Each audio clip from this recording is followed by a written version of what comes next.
ሚጡ አቤት ወንድሜ ያስቀመጥኩትን ወረቀት አንስተሻል እንዴ? የምን ወረቀት? አይ አላየውም። ቻው።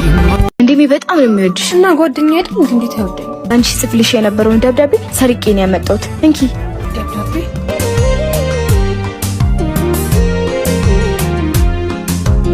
አንተ ልጅ ቆይ ለምንድን ነው የማትተወኝ? እስክትረጂኝ ድረስ አልተውሽ። አይገባህም እንጂ ይሄ ልጅ አይፋታትም እንዴ?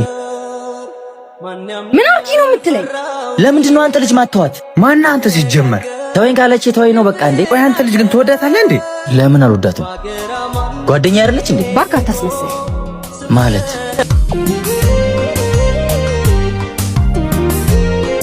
እኔ እንደምጽ ጓደኛዬ ነበር መሰለኝ።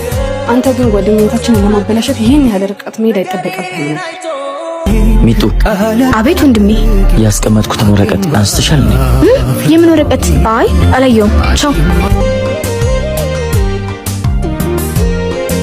ለማንኛውም ጓደኝነታችንን ስላበላሸው እንኳን ደስ አለህ።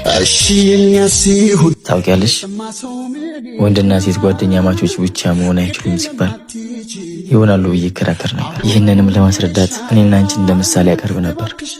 ግን ይሄ ነገር እንደማይሆን ተረድቻለሁ። ጓደኝነታችንን ስላበላሸው ይቅርታ።